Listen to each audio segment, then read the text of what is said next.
eye-opening first-time experience.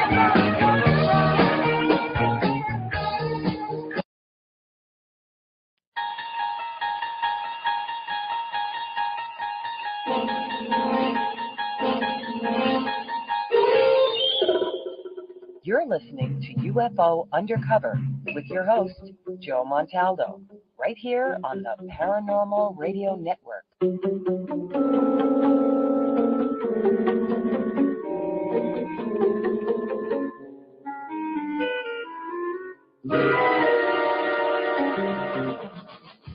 Hey, hi there. Got your attention? I'm Gia Scott, and I was curious what you were doing from 7 to 9 p.m. Central Time on Tuesdays. See, I host this really interesting little radio program that airs live then, and we bring in all sorts of guests, authors, experiencers, and everything in between. It's paranormal and guaranteed to make you go, My guest list is always up at www.giascott.com, and do tune in to the Dawn of Shades from 7 to 9 p.m. on Tuesdays. Hi, I'm Stephanie Benetti, and along with Joe Montaldo, we host News on the Flip Side. Come join us every Saturday night at 7 p.m. Central for our 3-hour program. We have opinions on everything, and we're not afraid to share them. False history gets made all day, every day. The truth of the new is never on the news, but you can find it here with News on the Flip Side. Remember, don't be politically correct. Just be correct. Join us.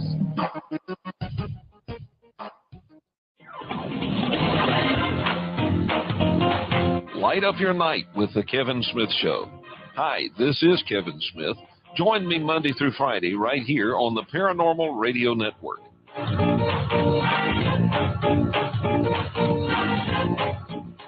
Hello, this is Angela Thomas with a message about living life to the fullest. As a psychic clairvoyant, I often give insights to one's career path, financial situation, or relationship. Whether one is happy or not in their current situation, where he or she is right now is an important part of learning valuable lessons that can lead to fulfilling one's life purpose. If I can offer you insights, feel free to contact me at 636-278-2272, again 636-278-2272, or visit my website, angelathomas.org. I'm considered a psychic, so I provide accurate and detailed psychic readings for individuals as well as groups. Remember, no matter what influences your life at the moment, live life to the fullest. Stay in gratitude, count your blessings, and prepare yourself for more opportunities around the corner. I'm Psychic Angela Thomas, and my website is angelathomas.org. If you are listening to the show and wish to join us in the chat room, visit paltalk.com. Go to the social issues, select other, and enter the UFO Paranormal Radio Network.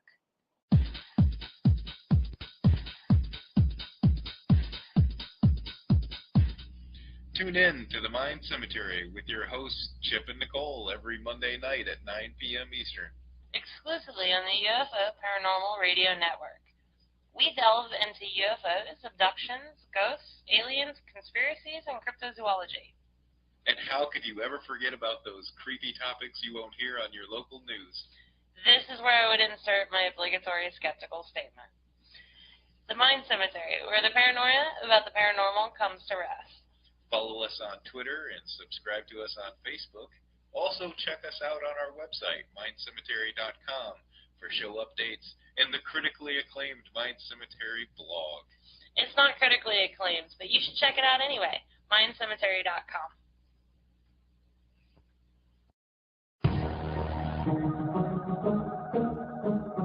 Hi, I'm Stephanie Benetti, and along with Joe Montaldo, we host News on the Flip Side. Come join us every Saturday night at 7 p.m. Central for our 3-hour program. We have opinions on everything, and we're not afraid to share them. False history gets made all day, every day. The truth of the new is never on the news, but you can find it here with News on the Flip Side. Remember, don't be politically correct. Just be correct. Join us.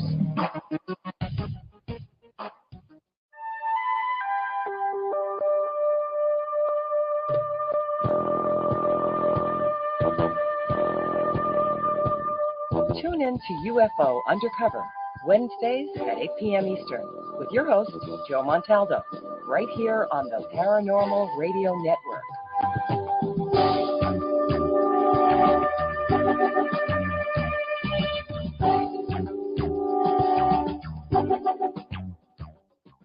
I had enough. Well, you drove out there into the middle of nowhere and had some sort of loud verbal display challenging ET in general out in the middle of nowhere? That's what I was doing. I actually had a pistol in my hand at the time. I was really kicked off. When I was having this fit, I was waving the gun in the air, okay, and I had this fit. And at this moment, I said, okay.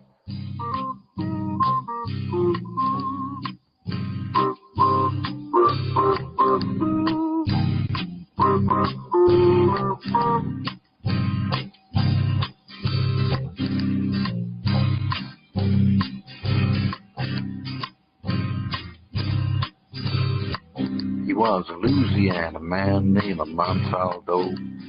Folks around called him Six Gun Joe. Worked with ICAR, don't you know? Investigating UFO. Out for a drive with a gal one night. They stopped to check out the reporting site.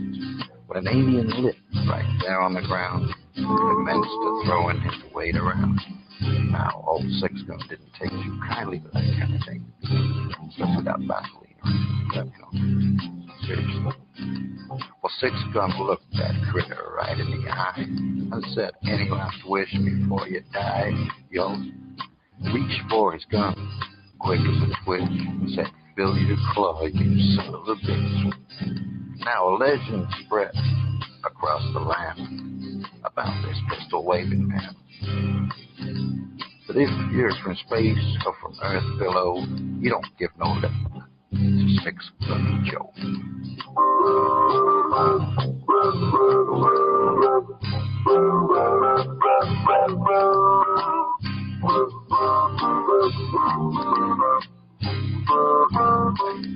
When an alien lit right there on the ground, commenced to throwing his weight around. Now, old Six Gun didn't take too kindly to that kind of thing, especially without Vaseline, seriously. Well, Six Gun looked that critter right in the eye and said, any last wish before you die? Yo, reach for his gun, quick as a twitch, and said, fill your claw, you son of a bitch. Now a legend spread across the land about this pistol-waving man. But if you're from space or from Earth below, you don't give no lip to Six Gun Joe.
Welcome to UFO Undercover with your host, Joe Montaldo.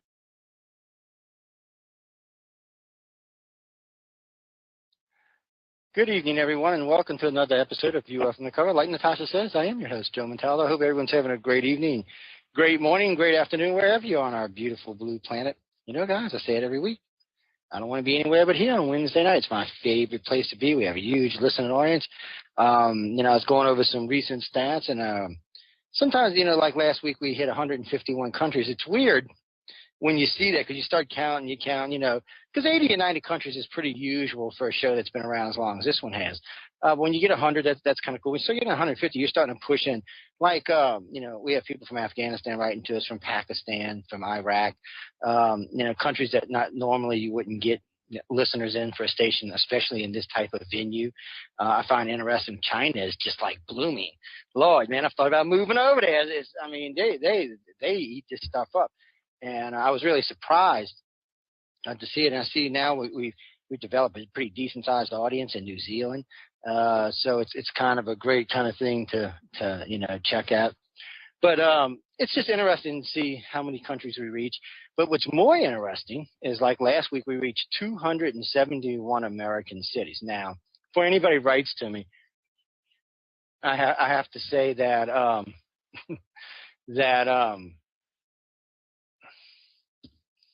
actually, I lost my whole train of thought there. Anyway, it's 271 cities, but a lot of the cities like New York, LA, New Orleans, Chicago have nice sized listening audiences. But you get places I've never even heard of before, little towns with like 3 listeners, 1 listener, 5 listeners, 8 listeners, 15 listeners, 10 listeners, weird things like that. And it's really weird because I got to say, when I was looking through the list of cities, and because it gives it to you in, areas, you can break it down by continents, then by cities, and so on and so forth, all the way down to lonely little towns and stuff. And it's amazed to see how many they actually were. The big cities don't surprise me. We've been around a long time, but some of these smaller places, I got to say, it really is just nice to see that we're actually getting out there.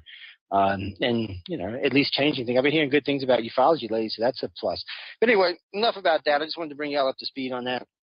We're going to be doing a thing on the new UPR. And in case y'all didn't know, I know I had said this last week on the show, but, United Public Radio now is what Paranormal Radio Network is under, along with UPRN Talk Radio. We're all part of the United Public Radio Network now. And if you've been to the new United Public Radio Network site, which is unitedpublicradio.com or uprntalk.com, you can check out the new site. It's still in the works. It won't be actually officially released until the end of the month, but you can go over there and check it out. Give us any ideas or thoughts or designs or anything you might want to see on the site related to the person who wrote to me about news. No, news on the flip side for that. We can post news on there. And if there's other news shows that join us on the network, that'll be different. But, one little baby step at a time. But go over there, check it out, see what you do, see what you like. And, if you got any gripes, bitches, moans, or complaints, write to me or Stephanie Benetti. She's helping me on the new UPRN site. And it's really pretty and a very functional site, by the way, so everyone can get in there and use it. That's what it's for. It's also for our advertisements and stuff like that. It's a cleaner, more organized site. The Paranormal Radio Network site is great. It's been around forever. It's got an ungodly amount of clicks on it now. You have to go look to see for sure. It's been a while since I looked, but it's just got a lot of stuff on it. It's got a lot of stuff on it. And there's no way to really, change it because there's just so much stuff on it. You'd have to tear it down and rebuild it. So we're going to leave it there intact because it has such a high rating in the paranormal and ufology field. And we will keep adding to it. But, we also have the new site now where everybody can go and use that one as well. But anyway, enough for the advertising stuff tonight. Our guest tonight is Steve Pierce. Steve is an interesting gentleman. I caught a couple of his interviews over the last few months. I heard one, I think it was on Alien Agenda, which is on Blog Talk. I think I heard the Open Minds interview as well. I know somewhere else, because when I heard that he was out doing interviews, I was like, okay. First off, I was like, who is this guy? I took it, it's been a while. I had talked to Travis about 2 years ago. I think his last interview I did, more about a year and a half, but and it took a minute for it to register. I'm like, oh, okay, I know who that is now. And then I caught a couple of interviews, and then I heard he was coming out with a new book, Broken Silence, and I was like, well, I want to talk to him, and because I always like to hear anything from the witness's point of view.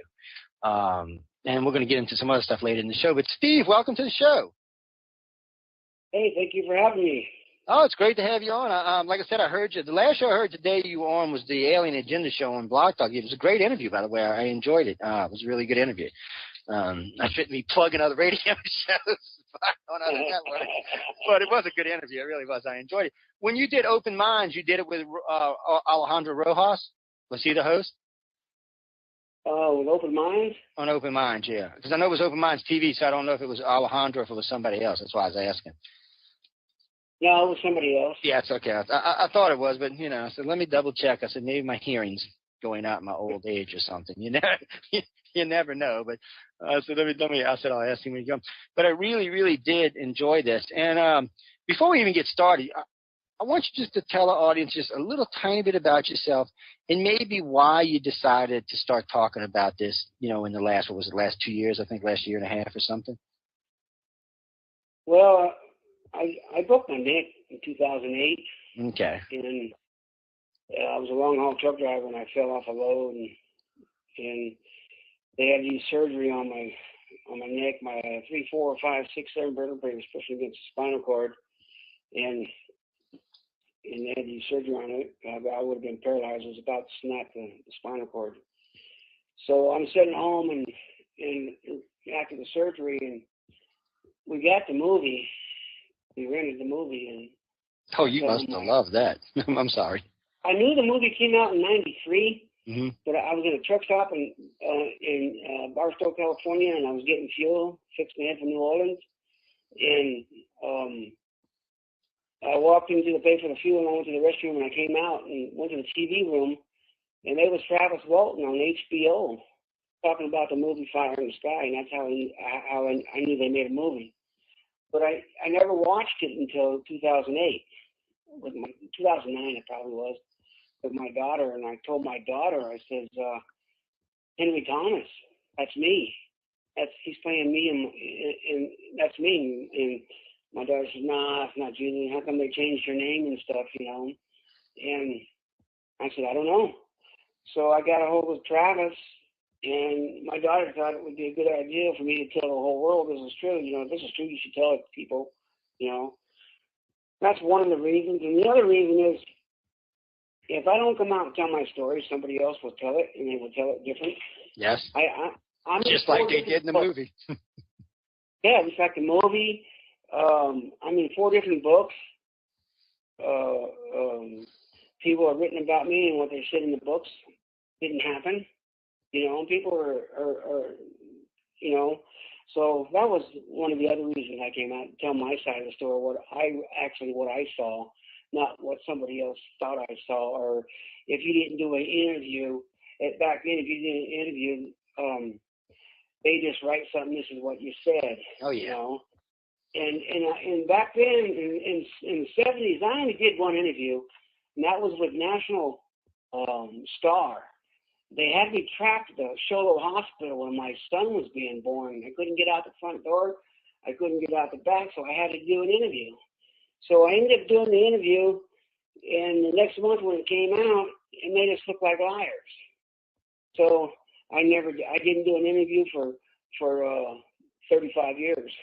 Well, that's the trick. I mean, that's always the trick. And even in a lot of the UFO stuff you'll see on TV today, you'll see that they'll start out all pro UFO, but when they get to the end, it's always, oh no, these people are crazy, or they're lying, or there's some other stuff going on.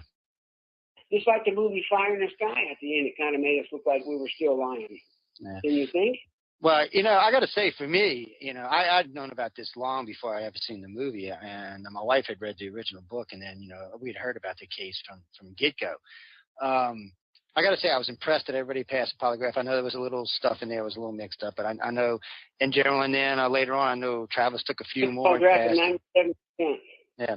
And that's what I'm saying. And one of the things I heard you say in an interview earlier, and it was a very true statement, because I know they were asking about if Travis was murdered and stuff like that, and we're going to get into that later on. But I know they were asking you all that and putting that pressure on y'all, and especially you being the youngest one. I know they were really probably putting the pressure on you about that. But you made a valid point when you said, well, they weren't just asking us about that. They were also asking us if we seen a UFO, and we also passed that. That was a damn good point.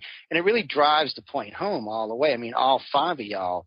And as far as I can tell, in 30, 40 years, y'all have never wavered, not even an inkling from the original story. So I'm impressed with it. I got to be honest with you. It's rare to even find a case like this one. Most of them always have something that's, not quite right or something. But in y'all's, I got to say, it was phenomenal. Now I wanted to get back to your daughter right quick. Oh, well, go ahead. What you say? Okay, go ahead, sorry. No, go ahead.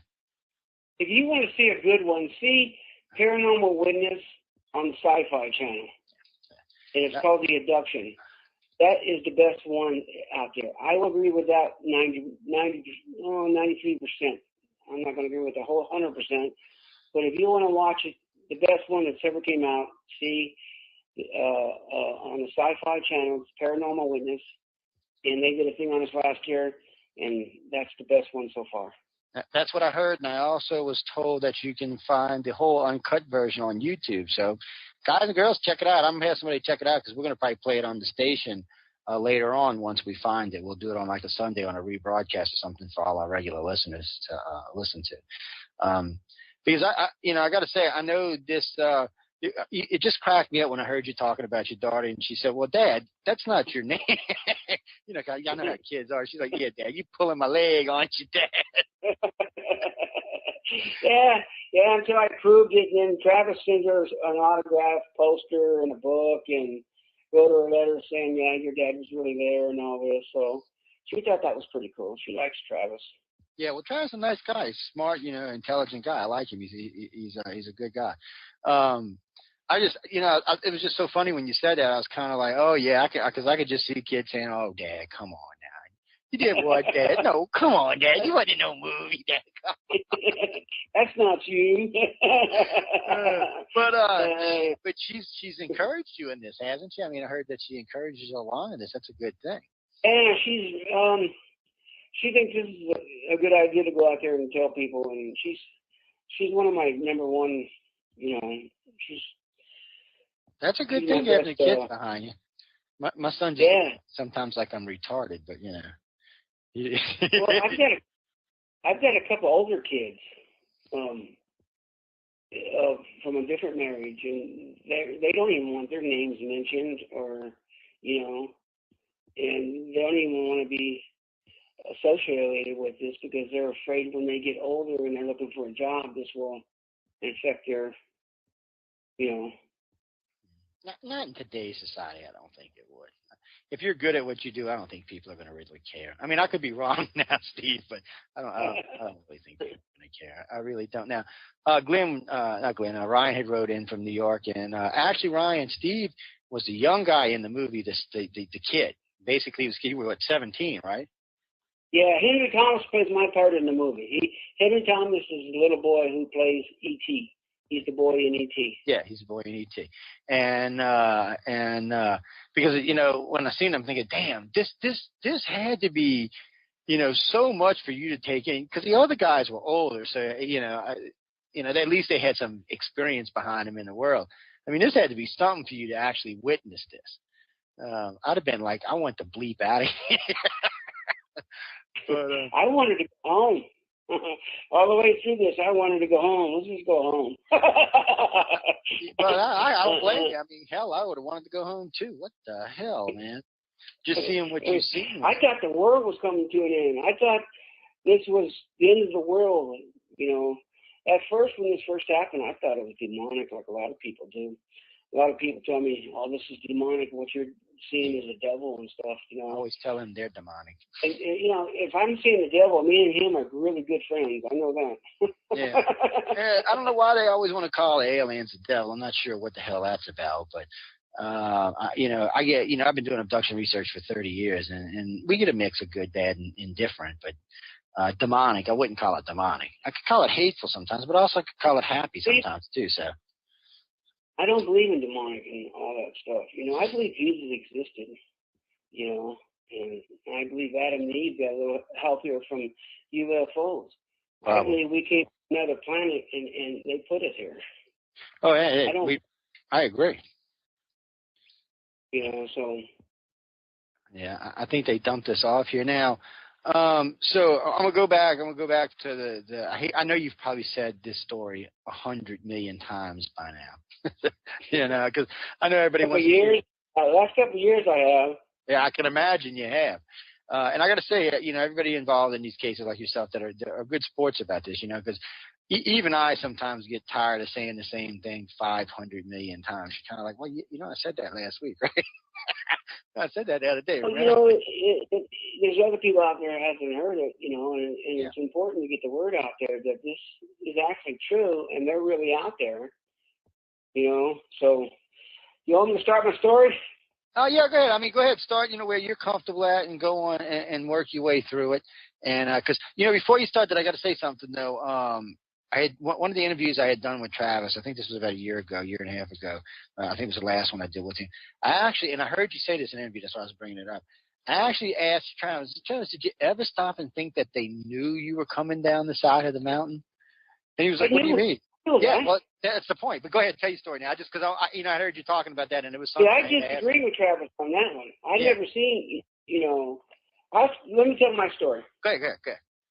Okay, we're all loading up. It's getting dark, and so we take off.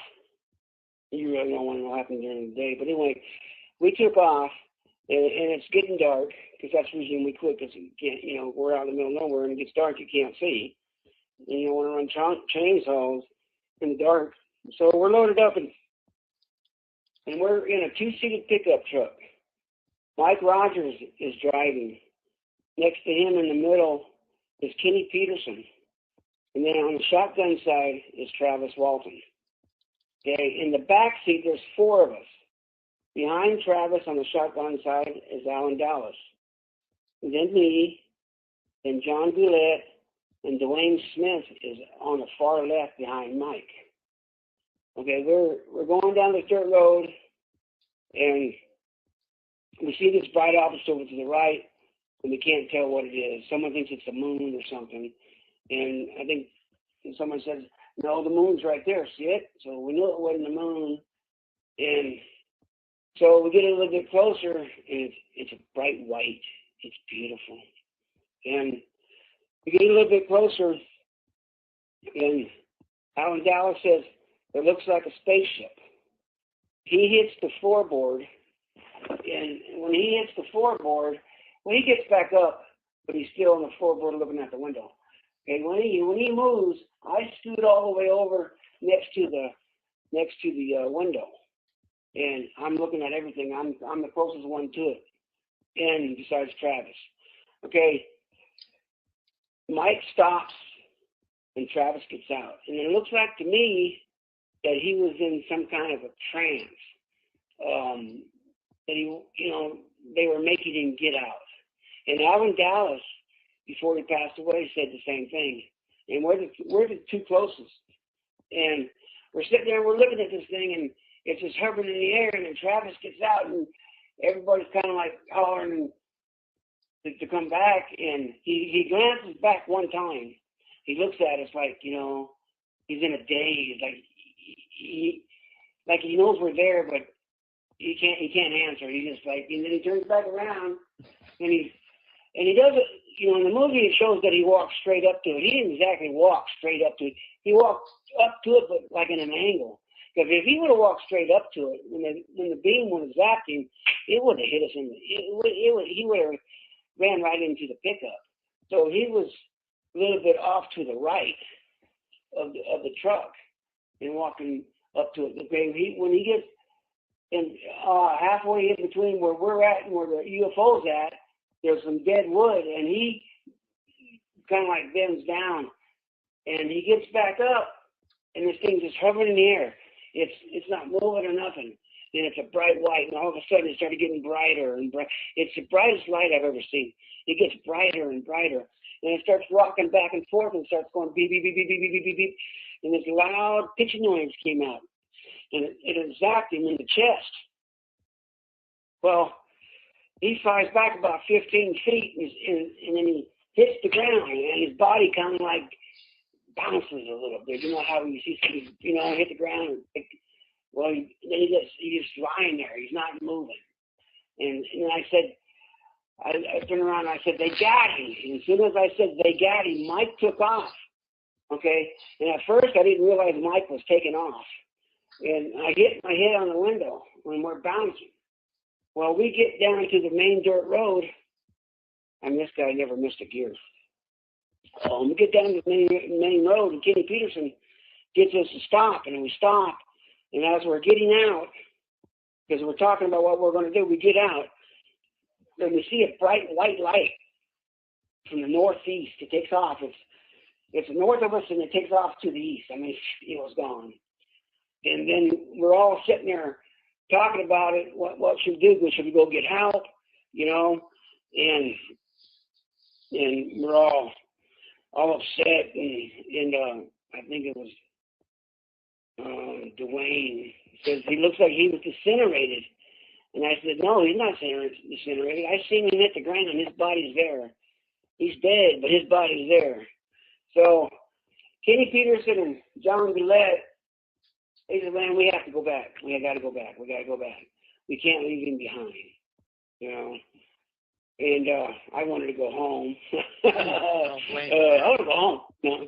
So in the movie, it shows that Mike went back by himself. That's not true. We would have killed Mike that night if he tried to leave us out there by ourselves. It would have been a murder that night, his, you know.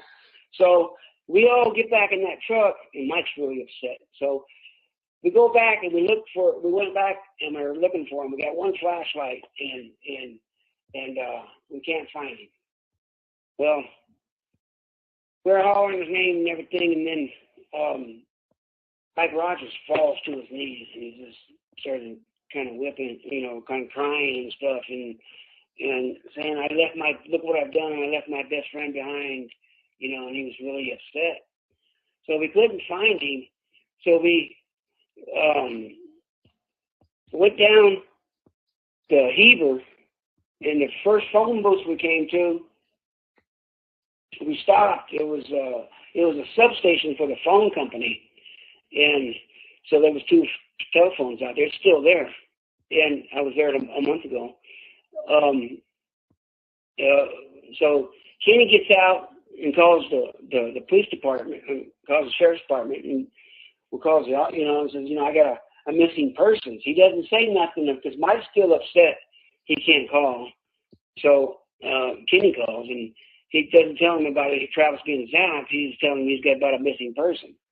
So from there, we went to the main drag into the Heber, to the main highway. The highway goes through Heber.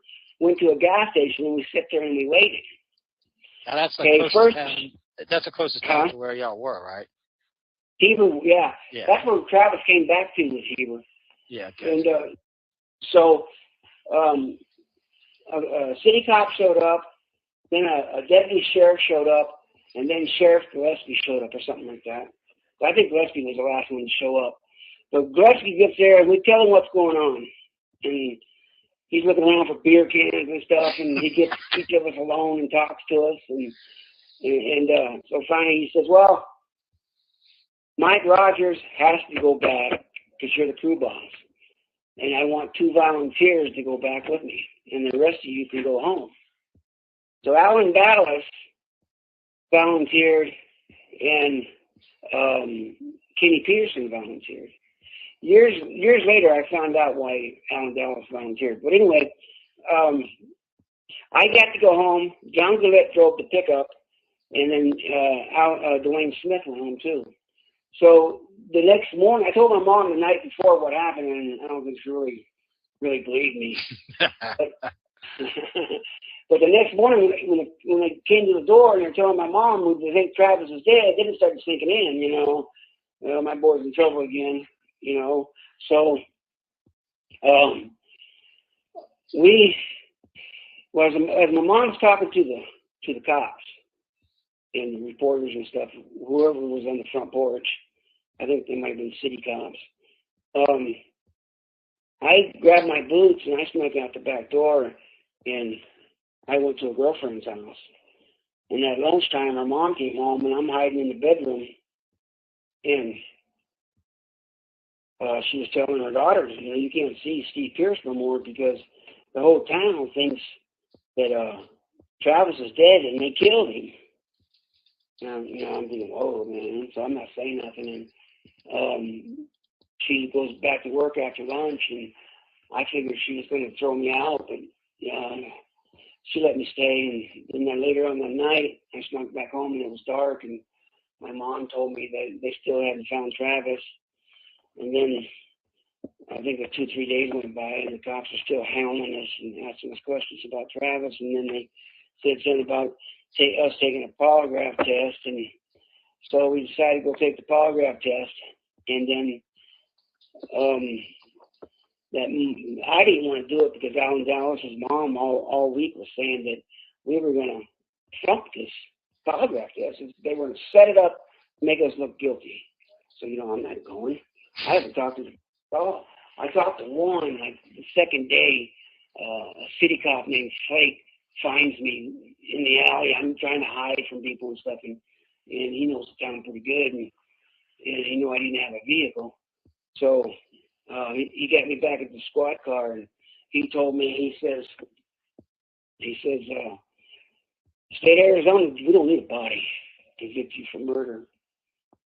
And also, in the state of Arizona, even if you didn't do the killing, if you're with that person that does the killing, you're just as guilty as the person who did it. So if I was you, I can confess, because we know you didn't kill him. We know you didn't kill him, but we just can't figure out why you covering up for Alan Dallas or John Gillette, because the cops thought either Alan Dallas did it or John Gillette did it. Them two were the two main substitutes, and we can't figure out why you're going to cover this up for them. And I told him, hey, I'm telling the truth, and so he releases me, and then when we took the polygraph test, I was trying to sneak out the back door again, and the cop, they were out there waiting for me, and they put me in my mom's car because my mom had to take me because I was a minor. I was 17. Yeah. And so, and my mom was kind of curious too if he killed Travis. And I put my mom through hell.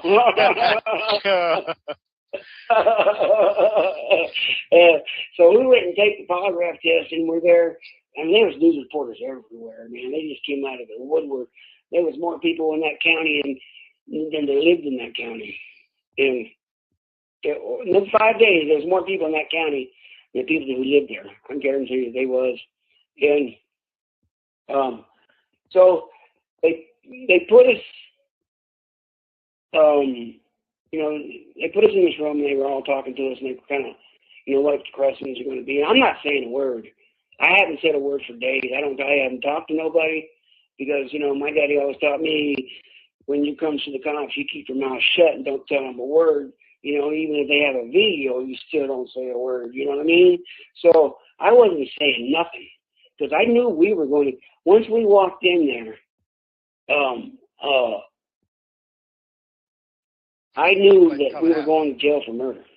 Yeah, I didn't think you were. Because that's what they wanted the polygraph test for, And so the guy who took the polygraph test, he came out and we talked to us for a little bit, and then he went back in there. He explained to us what was going to happen and everything, and that's when we realized then we're here for murder. We're not going to get out of here. We're just all looking at you. It's really tensed, And they come back out, and Gillespie, he comes up to me and says, "We'll take the quiet ones first." Well, I'm just looking at him, and they took me first because they figured that I would crack. I am the kid. I'm the youngest one. Just take him, and he'll crack before he gets on the polygraph test, right? I passed it. I even passed it saying I seen a UFO. I like that. And I thought I was going to flunk because I was so scared anyway. So it took 2 hours to take one polygraph test. They would take me out back, and they left me out there until the next one came. And they kept all of us separated until each one did a polygraph test. And so after the polygraph test, we got to see each other again. We still couldn't go anywhere. We were like in a cage. And so when we got all done, the guy was taking the polygraph test. He was fixing to leave, and Mike was asking, well, did we pass it, And he says, well, he sits there like, I want to talk to somebody or something. I want to go over this. And finally he says, yeah, y'all all passed it except for Alan Dallas. Alan Dallas, they asked him if he killed Travis Walton. He got pissed and ripped the shit on and said, why are you asking these kind of questions? I'm not doing that. Piss on me. What are you asking me if I killed Travis? You trying to, because his mother's been telling him all week anyway, they're going to set this up.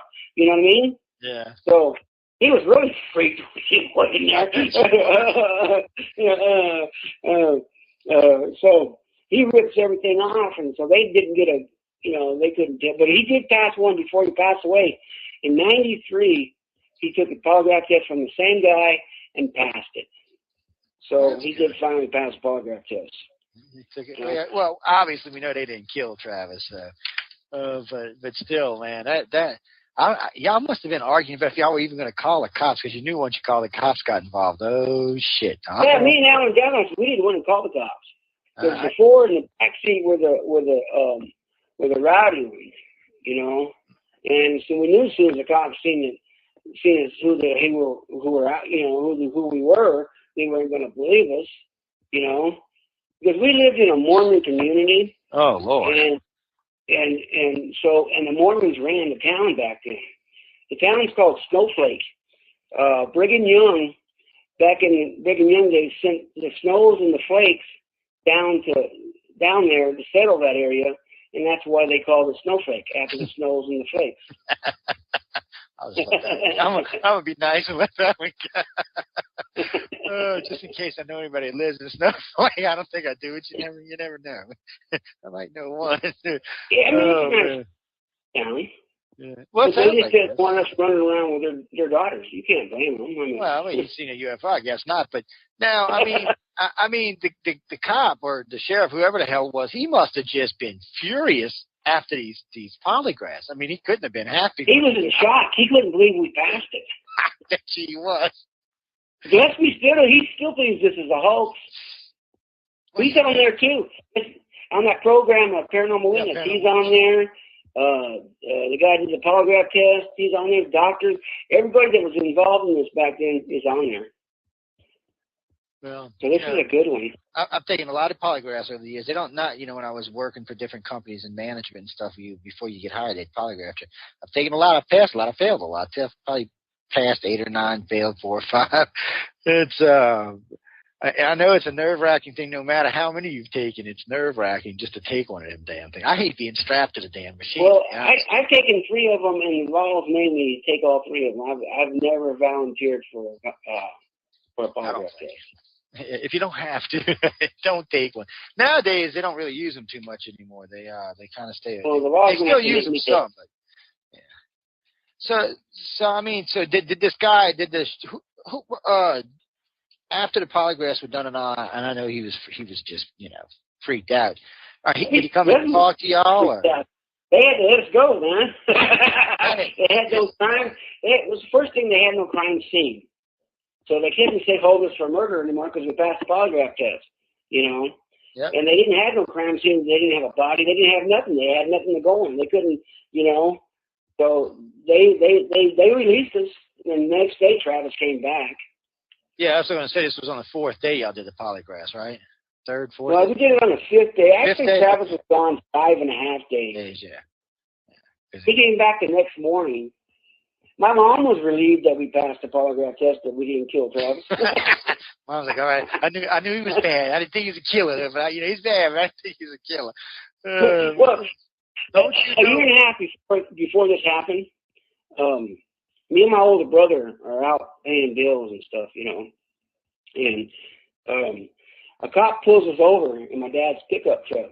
The cop pulls us over, and then the cop gets beside us, and then another cop gets in front of us, and they all got their guns drawn and stuff, and they're all, get out of the pickup, They thought we robbed a bank because the getaway pickup looked like ours, the same year, same color. It was a '63 Chevy pickup truck, and one guy had long hair and the other guy was shaved. That's what I didn't have any hair at the time, and my brother had kind of long hair, so they thought it was us. And to this day, they never did find a person who robbed a bank. So that's one of the things my mom had to go through. They always say that's how moms get into heavens, through their sons. So they're earning their way in with their boys. Oh man, that's one of the things. So they just say, y'all good, go home, get out of here, leave me the hell alone. Yeah, that's a true statement, ladies, just in case y'all didn't know that. But we just left. They had nothing to hold us on, so we all went our separate ways. I went home with my mom, and I didn't see these guys, and I saw them 3 other times. I saw them when Travis came back about a month later or 3 weeks later, or something like that. About 3 weeks, I don't know, something like that. Now, Travis came, Snowflake, and we all gathered at Mike's house and we talked to him. Then I talked to him, taking pictures, the picture that we have of us wearing the hard hat. Yeah. And then a group picture. And then I didn't see Travis after that for 37 years. That's not hard to believe when people go on with their lives. That's what happens. I mean, he's a young man at the time, moving on, you know, getting out there, ready to get married, get a family going. That's not hard to believe. And it's weird because I run across friends every once I haven't seen for 20 years, and all of a sudden there they are. Oh, and like, you know, I heard when you were saying you're on your way to New Orleans. If you're ever in New Orleans, give me a call. This is where we broadcast from, out of New Orleans, right smack out of the city, Sin City itself. Or wannabe. We'll call it wannabe. It's kind of gotten calmer since Katrina. It's been tamed. I was trying to stay away from these people, right? I got married that following February, and I didn't invite none of them to the wedding. Well, yeah. So let me ask you this. So all this goes, Travis comes back. Now for you, I mean, you're a young man, 17, 18, you're 18 years old now. Did this stay in the back of your head? People laughed at us when Travis came back. They all thought it was a joke. We couldn't get a job. You know, people thought, you know, you lied about this, you lied about this, you know, we were nothing but liars, and they laughed at us, and it was really hard after that. And I finally left, but when I got married, I moved to Taylor, the town next to it, and next to Snowflake. And then I was at the house, and we lived on a dirt road, and the wife heard a vehicle coming down the road, and she looked out the window, and because you could hear you could hear the cars coming, and every cop there had their own different look of a cop, so you could recognize what cop was coming.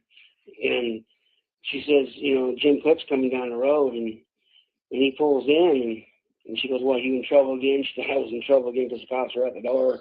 And so he comes to the door, and he tells me that Philip Plath called him and told him that I would give you, tell Steve Pierce, I will give him $10,000 if he would say this is a hoax.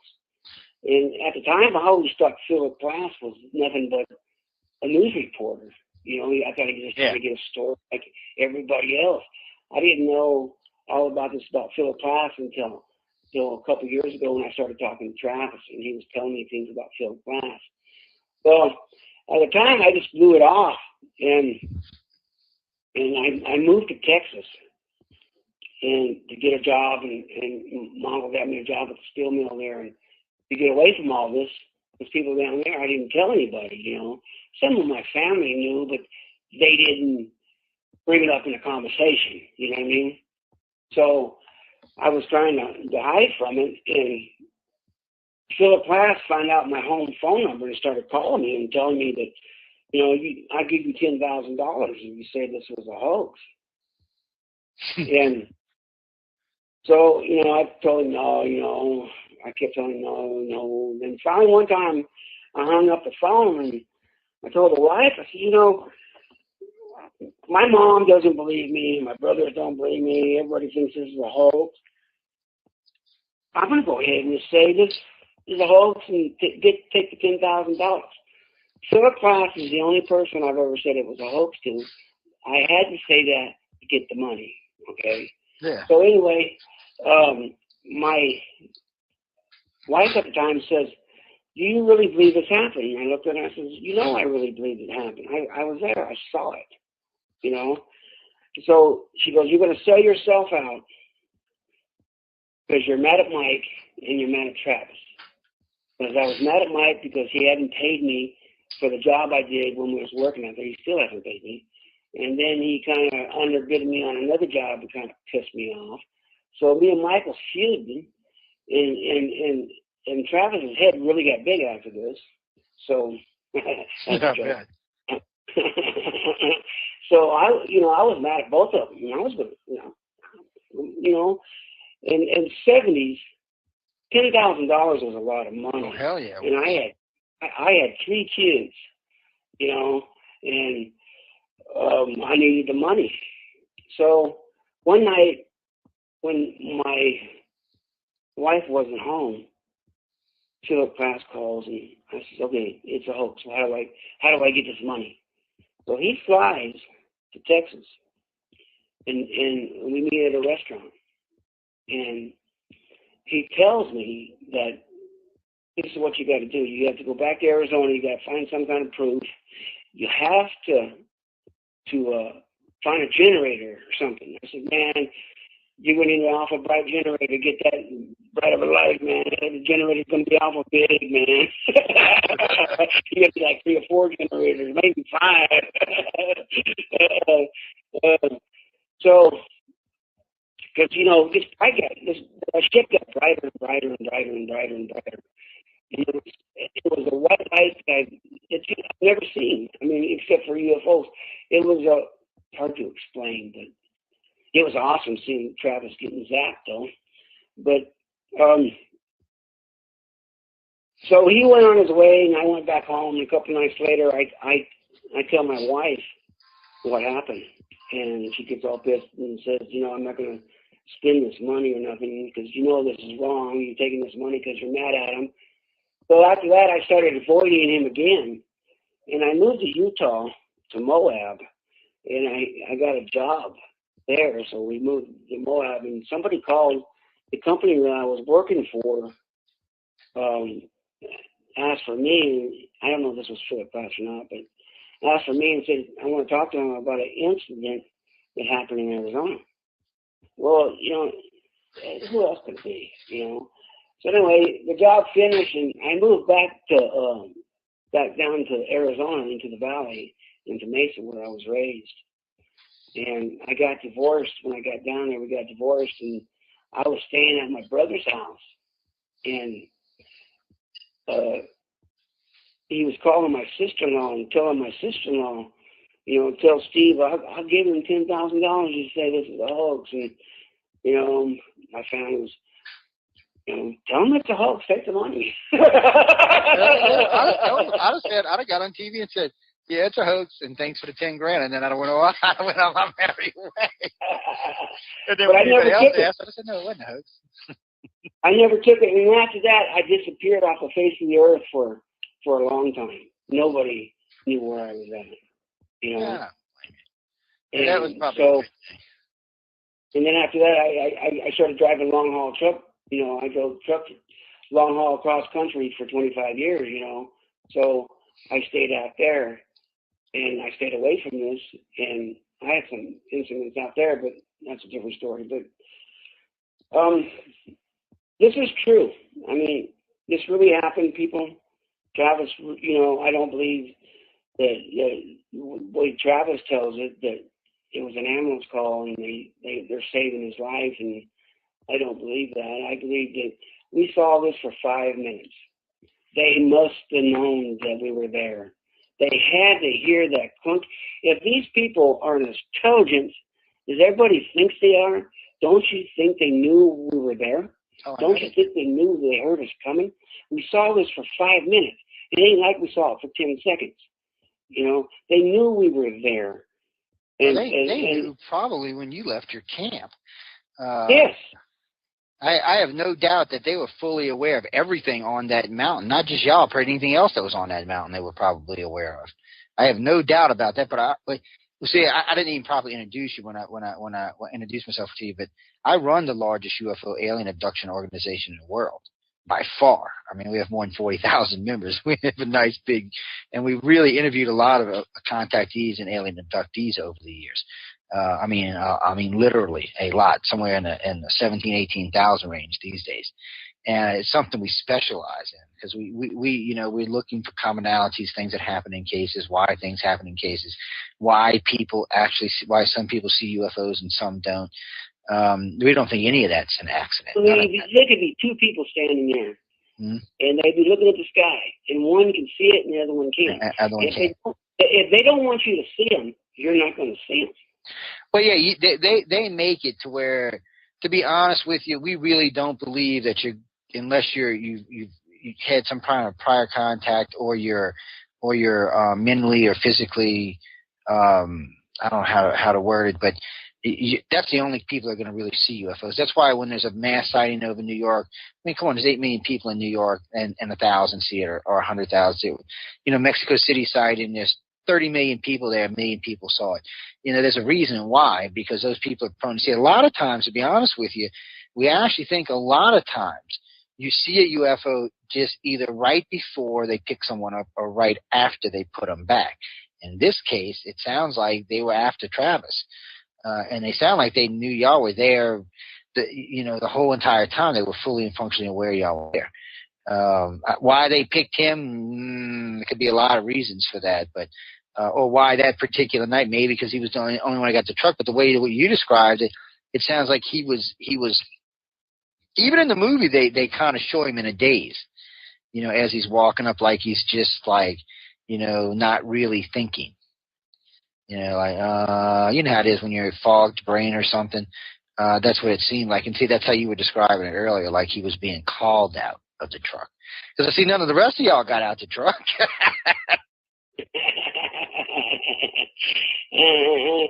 I don't blame you either. I'm not giving you a hard time. I'd have been, whoa, what the hell's that in the sky right there? Actually, I'd have been reaching for the gun just to be in the. Well, maybe they couldn't get us out of the truck. They're like, no, we're not leaving. We're staying right here, buddy. Maybe it was. Maybe Travis was the most acceptable to whatever they were doing that night. I mean, I wasn't there, so I really don't know, but it does sound like he was being calm. He was gone 5.5 days. That's an awful long time for a conscious abduction. I mean, for that many days to pass and you be able to find it. We know that contactees are taken for long periods of time sometimes, but there's usually no missing time. It's like they pull them out of dimensional space and they put their butts back around the same time they take them. We only know it because, we get these cases where people wake up in the morning with 3 and 4 weeks of hair growth, and you're like, wow, what the hell happened there? We've had a lot of cases like that. So we know they take you for long periods. And we know that. Yvonne Smith, yeah, she's a friend of mine. Well, I've been seeing her, and I've got a couple. They filmed everything, and the first one was all about fire in the sky, and it's a wicked. They turned it down to 12 minutes because nobody's going to watch an hour's worth, Yeah. But it's hard for me to watch. But I did it 5 times. Regressing, how do you say that? Hypnotized. Yeah, being regressed. Yeah. Being regressed. But I don't think I'm going to do it again. She's got enough stuff that, Yeah, well, there's a lot. Yeah, see, and I'm glad you said that because, my wife and I also do regression work. And it's funny because, you'll see an alien or you'll have a visitation or you'll have a contact like a lot of the Greys and some of the other alien types like that kind of hang around sort of in a weird kind of way to explain. But you'll see a lot of that. But what bothers me, and I've always said this for many, many, many years, we have contactees, long-term, lifetime contactees, right, who have all these experiences. But if you sat them down in a room and said, if I said, tell me everything you know about aliens, everything you've experienced, they can sum it up in all of about 4 or 5 or 6 hours. But there's literally weeks, months, and years of contact in there. That's really what we use the regression for these days, not so much to find out if someone's lying or telling the truth, but to actually find out what's actually going on. We know ET's got their own agendas, and they got a lot of agendas. We know there's several races visiting the planet, and there seems to be several things going on.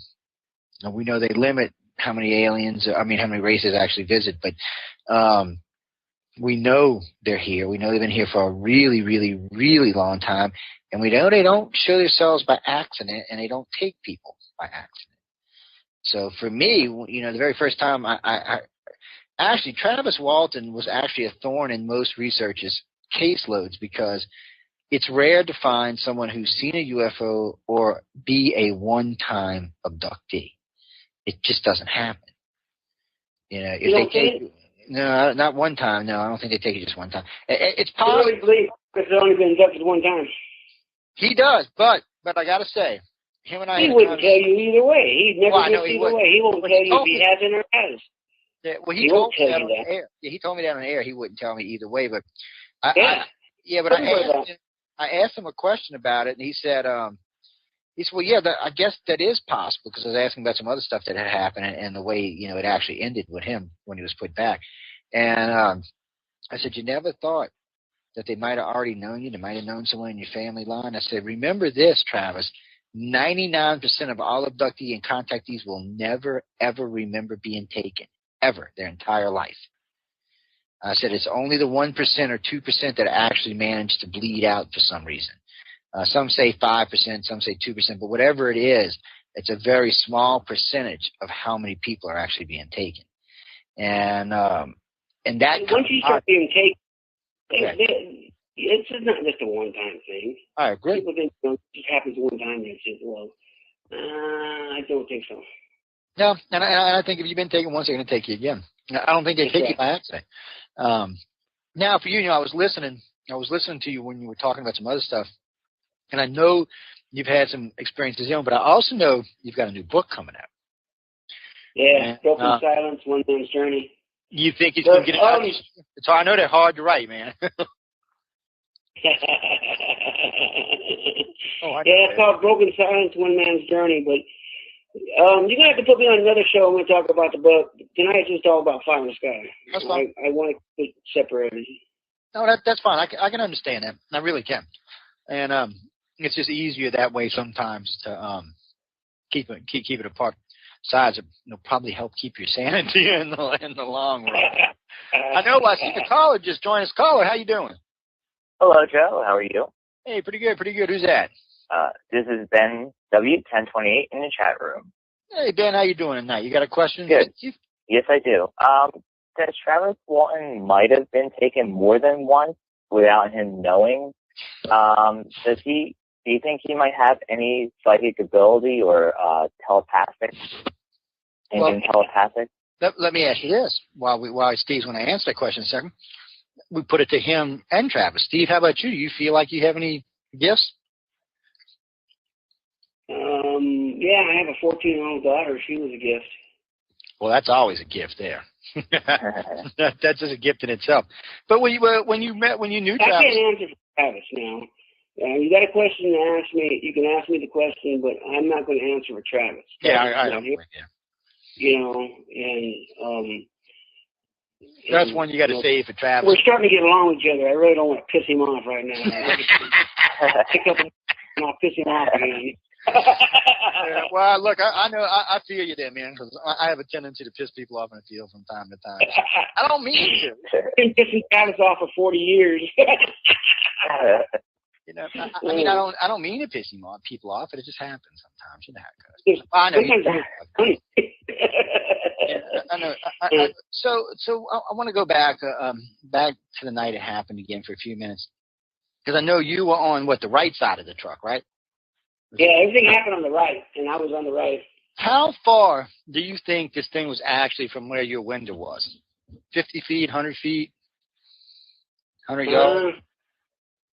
I know it's hard to judge distance at night. 50 feet, between 50 and 100 feet. And that's close to. It's close to walk at it. Yeah. I mean, now, this is getting more into my investigating side of me coming out here, but did you feel any warmth or vibration, any buzzing noises or feelings or anything like that? I felt the ray when it came out. I could feel the heat when it hit Travis. Yeah, because so you actually felt that it penetrated all the truck. That's why I was kind of curious, because that's not stuff I usually hear when people are talking about it. But for me, the research inside of me is just. It didn't come out. Yvonne Smith brought that out. I didn't know that until I watched the tapes and what came out. Yes. A lot of things I didn't know that came out when Yvonne hypnotized me. That's what regression is for.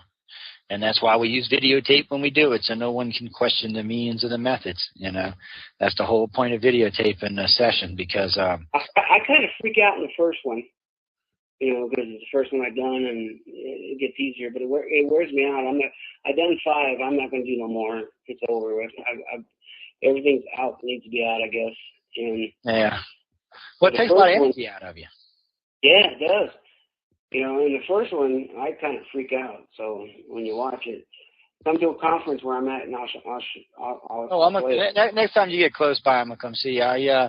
Were you at the conference in the desert, the one in Joshua Tree? No, I was going to go, but I had to be in Vegas. Vegas more fun. Did you get to Experiencer Speak September 2nd to that conference? Experience Speak. Which one? Yeah, I was. You mean in Maine? Yes. Yeah, I was in Maine a couple weeks ago. You mean? Yeah. Yeah. I'm going to be at the Tennessee MUFON on the 23rd. Let's see, in Knoxville. Okay, because I remember someone saying that Travis Walton was at the Experiencer Speak. That was September 2nd, I think. Yeah, I was there with Travis in Maine. Yes, I was. That sounds like it's fun. But yeah, but I'm not going to get into this. I'm going to give y'all a little teaser for the audience, but I'm not going to talk about this tonight. See, I suggest y'all all go see Steve at one of the conferences. Check out what he's doing. Get him aside. Talk to him a little bit. He's got a lot more to talk about, guys. We're not going to get into that tonight, but I'll get him back on the future. But he's got a lot more to talk about, and there's a lot of other stuff that's going on that eventually y'all find out about. But well, it's always good to tease the audience a little bit and let them get out there because, we have a lot of people who write in that are experiencers. We have a lot of people come on the show that have seen or had some sort of contact along the way. And a lot of the contacts we see are some of them are very, very advanced. There's a lot of information there. Some of them not so much, and some of them can even be kind of on the scary side. And if you happen to be dealing with one of the primary species, like the reptilians or the greys or the humans, there's a whole range of stuff that can happen to you. I mean, a whole range of stuff. The greys. The only ones I've ever seen are greys. Great. And that would actually make sense because the greys make up right at 65% of all the abductions we recorded or by the greys. They do make up the majority of them. They've been doing it for a long time. They've been around for a while. And the greys, greys get a bad rap because people are always like, oh, well, they're evil. No, they're not evil. Sometimes they're not evil. Come on. That's what I'm saying. They're not evil. It's not. I mean, they're like everything else in the universe I can imagine. You may have a bad day. Some contact you might kick you or something. You might have a bad day, but I'm not. And some of the younger stuff we hear in the puberty years for contactee sounds a bit rough. But usually after that, well, especially when someone's over the age of 30, the contact seems to be much different. It seems to be more informative. There seems to be much more information available. It doesn't seem to be a hostile type contact. It doesn't seem to be vicious or aggressive, even though I'm sure they can be at any time they want. It just doesn't seem to be that once you reach a certain. Maybe they were just waiting for us to mature some. Maybe it's easier for them to deal with us when we're older. I have no idea what it is, to be honest with you. There's a lot of ifs that could be going on there.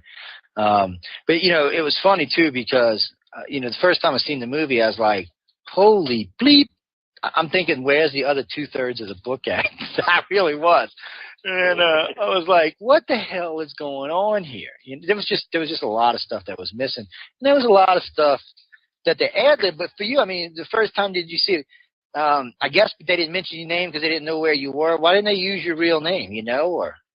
I don't know. They didn't use Kenny Peterson's, John Goulet. They took Dwayne Smith completely out of the movie. I guess so they I don't know. Pay nobody. I guess it was money reasons. I don't know. Yeah, no, you're probably right. You're probably right. It probably was money reasons. They probably just didn't want to pay you. So why don't they just change their names and and save some money? Yeah, that's because if they really wanted me, I still had grandparents who lived in Snowflake. I had a bunch of family. They could have found my mom. They could have found me. Yeah, if they really wanted to track you down, they could. That's what I was thinking. They have to just find my mom, and my mom always knows where I'm at. But you see, it's good for you to be out because first off, you're the youngest one in the group. You can hear it in your voice when you talk about it. You get excited about it. Actually, to be honest with you, when I'm listening to you talk about it, you sound today. I mean, I guess because it's ingrained in your head, you probably sound like the 17-year-old boy that was there the night of the experience. It just sounds like it's just one of them things that's always going to be in your head, and it's just going to always be that way. Which it's one of the good things about this kind of investigation work or this kind of contact. It helps to affirm what people are already believing or what people already know. It just makes it better. But I got to say, you've been unwavering, which is a good thing to start off with. Now, let me just for prosperity's sake.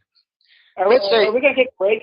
Yeah, in 2 minutes. Actually, we're waiting for the clock to count up, and then we're gonna break. But a quick question for you, then we're gonna go. You know what? We can just take it now. Hold on, let's do that. Hold on. Let's drop. Hey, thank you.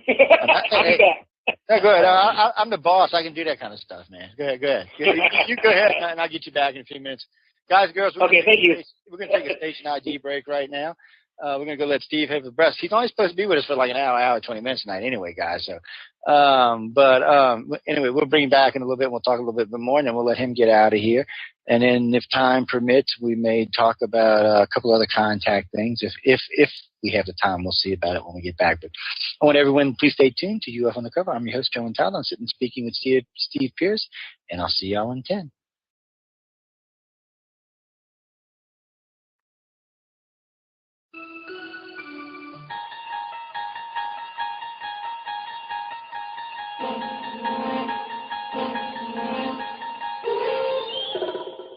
You're listening to UFO Undercover with your host, Joe Montaldo, right here on the Paranormal Radio Network.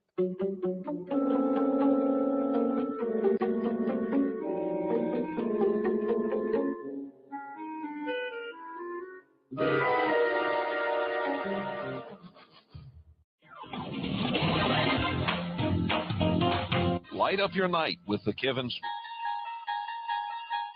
I'm through standing in line to club the impacted you. You know, well, definitely changed my whole life. Well, you know, people ask me if it changed your life. I really can't tell because I've seen him before Travis. I've seen him after Travis. I've seen him my whole life. So it's been my whole life. Yeah, see, now you know, maybe they were there for you and they got Travis by accident, man. See, you didn't got Travis probed. Maybe they got the wrong blue-eyed guy, right? hey, they do. We do know they make mistakes every once in a blue moon. Like, here's a good one for you. These are real cases, by the way, Steve. You're gonna love this. We get a call from a couple out of New York, right? And a call out of a couple out of LA. They put the wives back at the wrong house. So can you imagine you're getting up to go to work in the morning, and it's like, because it's like, 4 a.m. LA, it's like 6 a.m. New York. And this woman wakes up to find some other guy in her bed. So she was not a happy camper, man. So I just hear the paint peeling off the wall. She's screaming, probably, all kind of stuff. And the guy finally gets to calm down. So she calls home, right? Which is, like I said, like 4 a.m. there. So the woman must have answered the phone in her sleep, just answered the phone. And of course, the woman in New York is screaming at her, "What are you doing in my house with my husband?" And long story short, they actually put them back in the wrong places. There was another story like that where they switched this Japanese girl's T-shirt and underwear for some other girl's teddy in the United States. And the way they found out is a girl in the United States, the girl in Japan had wrote her name on the inside of her underwear. So the girl in the United States was actually wearing them, called this girl at home and said, "I have your underwear." So I'm just kind of, so E.T. does every once in a while make a mistake. They ain't perfect. They're way more perfect than we are, by the way, but still, they're not totally perfect. And I guess when you're doing a lot of contactee stuff like that can happen. But I want to go back, though, to On the Road. So, because, I know this was just an everyday night for y'all. Y'all knocking off work. You're getting in a truck. You're thinking about whatever you're going to be doing on your way home. What you're going to do when you get home, going to see a girlfriend, whatever. And I imagine this was a nice long ride from where y'all lived in the dark. Yeah, 45 minutes to an hour. Yeah, decent little ride. So, I mean, how long was it from the time that you left the camp that you actually ran into these guys? Or I should say the crowd. Oh, 5 seconds. I don't know, about a couple, 3 minutes, because we still hadn't got to the main dirt road. So, I mean, we saw it a couple minutes after we took off. Okay, yeah, see, because that's what I was curious, because I'm thinking this thing's already there knowing y'all are there. This thing's already... Oh, yeah, it knew we were there. It knew we were chopping wood. I'm going to take this till the day I die. They knew we were there. They knew we were coming. They wanted us. I don't know if they wanted us all or I don't know, but they knew we were there, and well, the fact that they were in a clearing suggests that they were waiting for you. Yes. So they were waiting for us. Yeah, because I was thinking about that one day. I'd heard the story again, and I was thinking, I know I said that I heard him say it was in a clearing, and I'm thinking, because UFOs hover, they're seen hovering over trees all the time. And so I'm thinking, why was this thing in the clearing? Why was it that close to the ground? And then I got to thinking about it. It was waiting for him. It's exactly what it was doing. It was sitting there waiting for you. Below radar, below everything else that our country uses, especially in the 70s, sitting that close to the ground, nothing would have known it was there. Unless something flew right over the top of it, nothing would have known it was there. Yeah, they were definitely waiting for y'all. I would like to know why. They'll have to. They just got a strong blue-eyed one, I think. Yeah. Now, so I mean, I know when it happened, you probably thought Travis was dead from the way you described it. But I mean, when you first came up on it, I mean, what was that initial sense? Fear, exhilaration? I really didn't get scared until after Travis got zapped. That's when I started, something's going to happen to us. But at first, it was just like, it was like, how when you see a beautiful woman, you're just, whoa, you know what I mean? That's, I don't know. Yeah, well, that's why I was asking, because, I've seen stuff up close and personal myself, and as long as it's not doing me anything, it doesn't seem to scare me. I can kind of just hang around, look at it, videotape it. They're beautiful. Well, they are. I mean, the way they look, they're solid white. I've never seen the one in Hollywood, whatever that thing was in there. But what I saw was solid white. And you could see the window frames on the outside of it coming down. Then you see a frame in the middle of it. And it looked like two cake pans on top of each other. And it was solid white. Then it got brighter and brighter. It got so bright, you thought it was daylight. And then when that light came out, that bluish green light came out and zapped him in the chest, it just lit up the whole sky. It was awesome. Yeah, because I've seen him really light it. Matter of fact, quick story, because I got a caller just joined us too, but quick story, we were in Gulf Breeze. My son was 3 at the time. My wife was sitting on the beach, and this thing passed over. So there's a lot more to the story, but I'm just making it quick. This thing passed over us. Now, I was sitting out at the covers, arms out, skin out, all exposed, I was in shorts and a T-shirt, and my son was sitting next to me. He was half and covered up, half not. Well, actually, no, he was sitting in my wife's lap, and she had her arms just sitting above the covers. You know how they got those grills with the little diamonds in them? It looked like someone heated up a grill, wrapped it around her arms, and just pressed it, because the diamond marks were actually raised, and you could feel the indentation. It looked like a bad burn. But then in a day or two, it was gone. To this day, that still freaks me out when I see that. So, and that night when that thing came over, so it was so weird too, because when it first came over, it started to rain for like 2 seconds, and then all of a sudden, it was just, there was like an absence of wind. I don't know how to explain it. It was really weird. It was a really, really thing. But hey, caller from 856, how you doing? Hey, Joe, this is Bud, the cop from New Jersey. Copper, hey, Steve, how are you, too? What's up, cop? Hey, long time no talk. I talked to you before. I had a couple of questions for you. Was there any evidence on the ground from the UFO, number one? Number two, did you or any of your friends have long-term nightmares after the ordeal? And three, are they going to make another movie of The Fire in the Sky? They're trying to make another movie now. If you email Travis and tell him you want another movie made, that's the best way to get it. We get enough people, they'll make another movie, and then they'll tell it the way it's the way it's supposed to be told. Hopefully, they're going to get all of our names right on this one. What was the second one? Was there any evidence on the ground from the UFO? Did they find any kind of UFO evidence, on the ground? The next day, I wasn't out there, so, I was hiding. The next day, they got that 80-man, 100-man posse out there looking for Travis. And while they were out there looking for him, two guys walked up with a Gallagher count. What's that counter called? Thing called? You know, it beeps up for radiation. Yeah, Gallagher counter. Yeah, there you go. And they walked up there, and they first they did Mike, nothing happened. And Mike said, you know, wait a minute. I have my helmets from yesterday, you know, our hard hats. So he went and got the hard hats, and they did the hard hats, and I guess the meter went off and went all crazy. And then these two guys just seemed to walk away, and nobody knew who they were. Mike was asking who they were, and nobody knew who they were. They were there for 1 second, they were gone the next, and nobody knows who they were. But yes, there were some evidence on the hard hats. Well, and the third question is: was there any long-term nightmares from you or your friends? I have nightmares today. Every time I talk about it, I have nightmares. When I was arrested, the first one was about Travis Walton, and when you see that, I can't watch it. It freaks me out. But thinking Travis was dead for 5 days. You know, everybody says, "Oh, Travis was up there for 5 days having a hard time." Hey, we wasn't having an easy time down here for 5 days.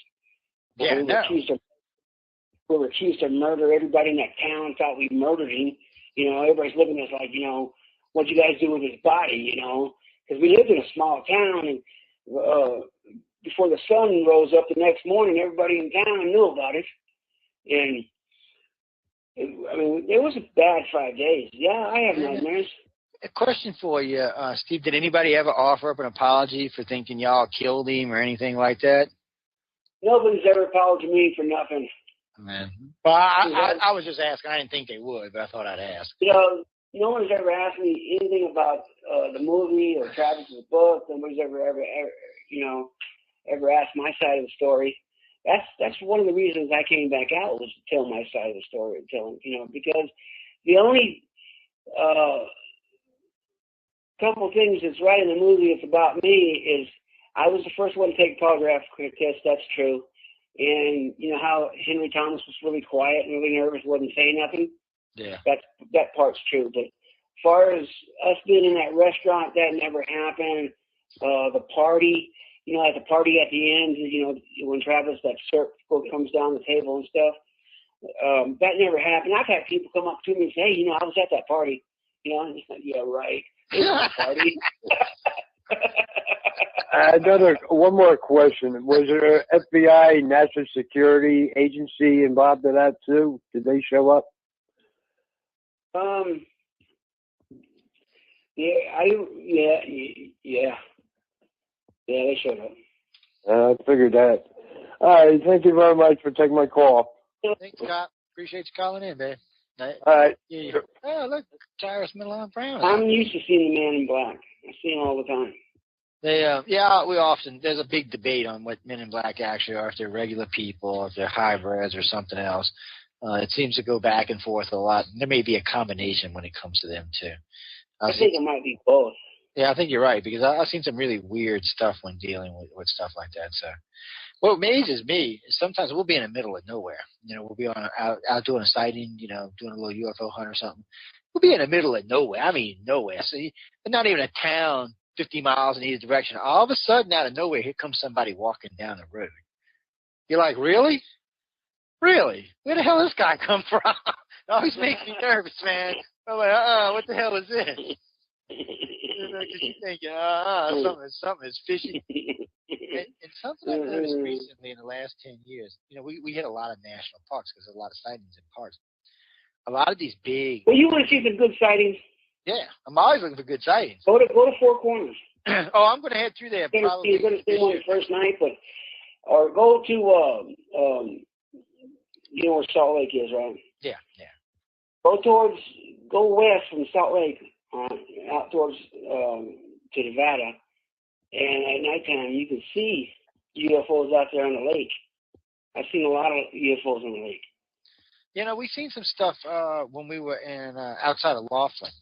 We were up there for something, and we had seen a couple out of there, and which was really, really, really, really weird. I'll tell you, too, one of the really good UFOs I've ever seen I've seen two of them actually. We were driving into Roswell, my wife and I, for the 60th anniversary, and actually to go meet a friend of mine, Guy Malone. And we drove in, and we had seen this really weird light. We thought it was a star because we'd been watching it for like 40 minutes driving down the highway, and all of a sudden it just started going down. It definitely landed somewhere. We were like, wow. Well, last time we were in Roswell for the 60th anniversary, myself, our national director, Jason Wilson, my wife, and his girlfriend at the time, were all coming back through Texas. Right as you cross into Texas from where we were at, there was this weird military base, right? Right as we approached it, there was a train track, and we thought it was a big, white, brilliant, white, lit-up train coming down the track, because they got bright lights. Oh, no, this thing came over the train, came over the military base, hovered over the car, kind of went down the highway a little ways, and then just disappeared back behind the trees.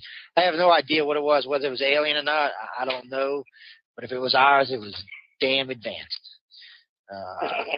It was damn advanced is all I can say. I can't, in good faith call it an ET, but it is definitely an unidentified flying object. No doubt about that one.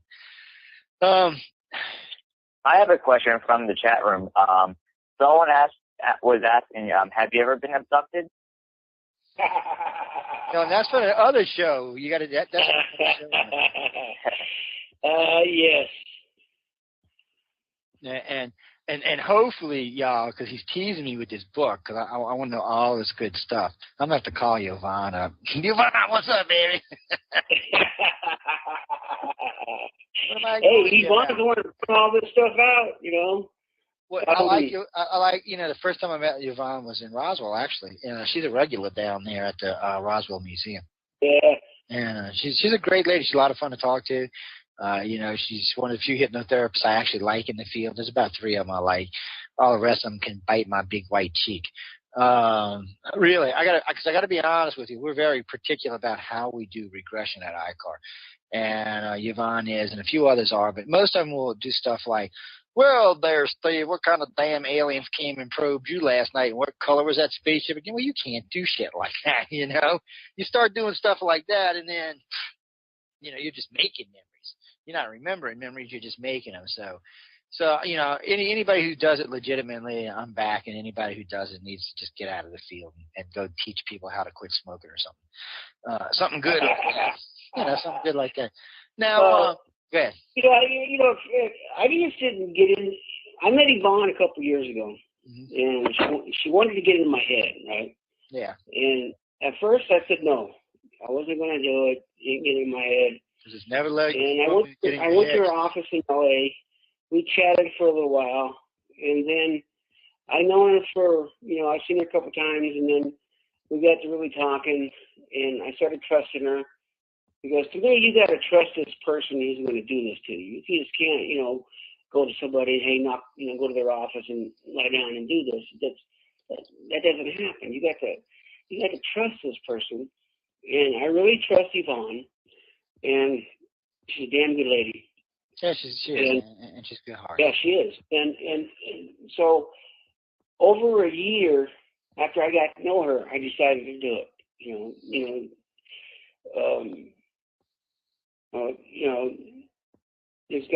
I got to know for myself, So I said, okay. And then a couple people wanted me to go see somebody else, and I said, well, I don't know this person. Well, if you're going to do it for somebody, more famous than, But I said, no, I know Yvonne. I'm going to go ahead and do it with Yvonne. And so I did it with her, and the first one really freaked me out. It's really, Yvonne left her chair a couple times, but the last one is a little bit easier, but it still wears me out. It makes me tired. And I've got enough information that 5 is enough. 2 each his own. If you want to keep doing them, do them. But to me, 5's enough. I mean, you're talking 10 hours. I mean, that's a lot of information. That's a lot of information. In case y'all don't know, ladies and gentlemen, go listen to 10 hours of, it's just a lot of information. It's a lot more than people know. And Lori Wagner, she filmed it all. So it's all filmed. every time has been filmed. Yeah, that's how we do it. We actually do the regression. We set up the film and we run voice stress analysis when we're doing the filming.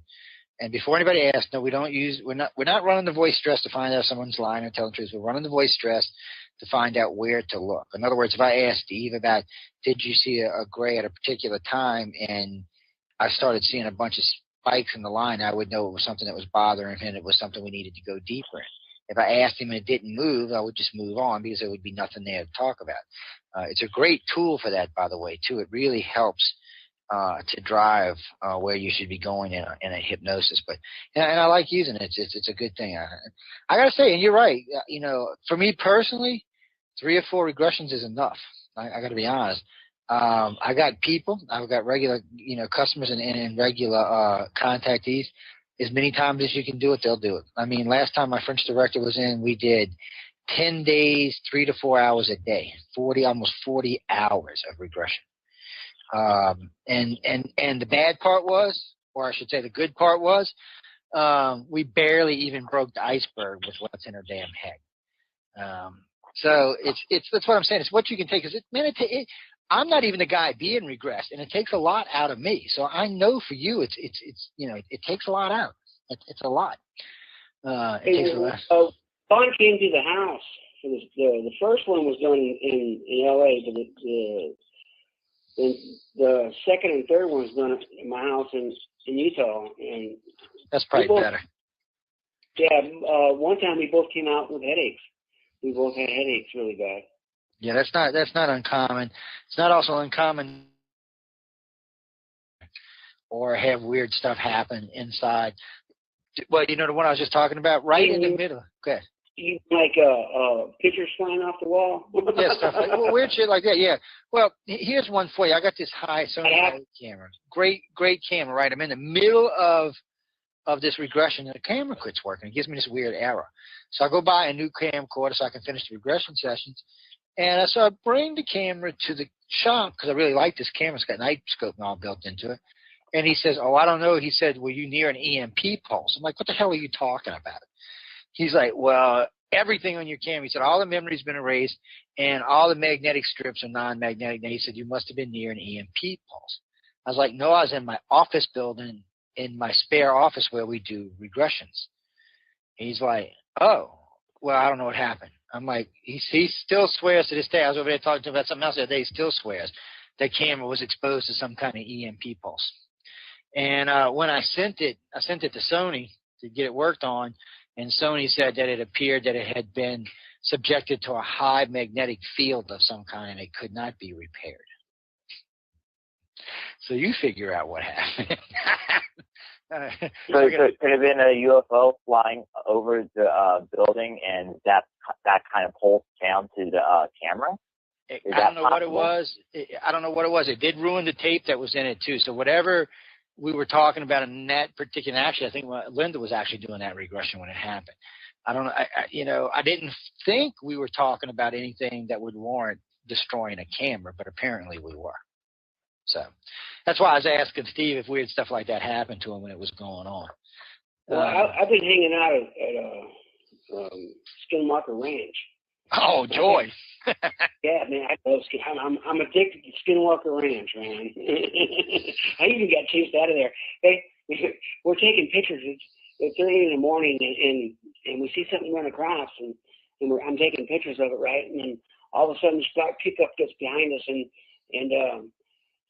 so we get kind of nervous and we back up and we leave and we go down the road a little bit, turn back around, and we go into town and at the main highway and get a cup of coffee. And we come back and that pickup is facing the opposite direction of us, and he must be looking at us mirrors because his windows is all dark. You can't see what he looks like or nothing.